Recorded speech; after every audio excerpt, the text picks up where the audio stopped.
माता पिता पुत्र परिवार के संबंधों का सर्वनाश हो रहा है। बड़े भाई ने अपने पिता की जमीन के लिए कुछ वार्ता हुई, ट्रैक्टर चढ़ा के मार डाला। ये भ्रातृ प्रेम है, ये मातृ पितृ प्रेम है, ये पति पत्नी का प्रेम है। तो ये है मोह की लीला या ज्ञान की लीला। अगर विवेक हो तो बड़ा भाई भगवान के समान, पिता के समान माना जाता है। उतर के चल कि आप जैसा चाहिए।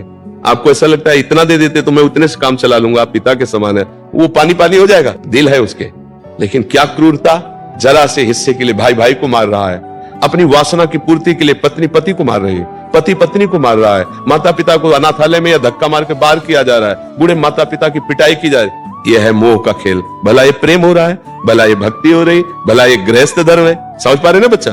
हाँ, तो परमार्थ ही बुद्धि शुद्ध करता है।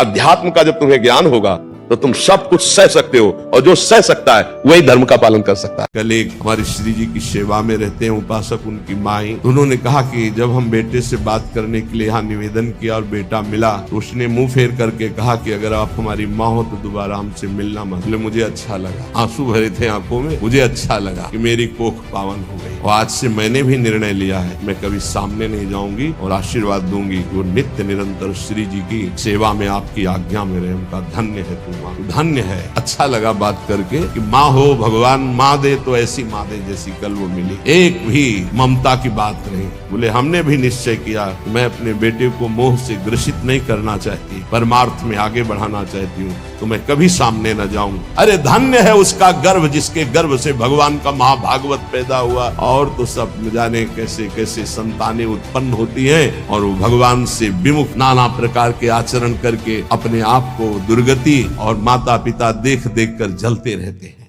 गृहस्थ धर्म का विषयों पर विजय प्राप्त करना मानो किले के अंदर रहकर लड़ाई लड़ना, और विरक्त का है पूरे चौड़े पे युद्ध करना। काम क्रोध लोभ मोह मद मत्सर सबको अपने ऊपर सहते हुए भगवान के मार्ग। और गृहस्थी में काम आया तो धर्म पत्नी है, मोह आया तो पुत्र परिवार आदि है, और उसमें भजन करके वो गृहस्थ में रहते हुए भोगों को भोगते हुए भी भगवत प्राप्ति कर सकते हैं। बड़े कर्तव्य कर्म है, बड़े धर्म कर्म है गृहस्थी में, तो उसको मन लगाने का समय नहीं मिलता प्रभु की तरफ। ऐसा प्राय सबकी भावना बनी रहती है, पर ऐसा नहीं है। जब युद्ध जैसा भयानक कर्म भगवान का स्मरण करते हुए हो सकता है तो गृहस्थ धर्म में अच्छे से भजन हो सकता है, यदि हम अभ्यास करें। अब भजन का स्वरूप क्या है? भजन का अर्थ सीधा माला नहीं है। भजन का मतलब है जैसे आप एक पत्नी है तो आपको अपने पति के प्रति क्या कर्तव्य होना चाहिए, आपका पुत्र के प्रति क्या कर्तव्य होना चाहिए। इन कर्तव्यों का यदि ज्ञान है और आप अपने कर्तव्य का पालन करते हैं और भगवान का स्मरण करते हैं तो आप संत ही हैं। जो गति संत की होगी वही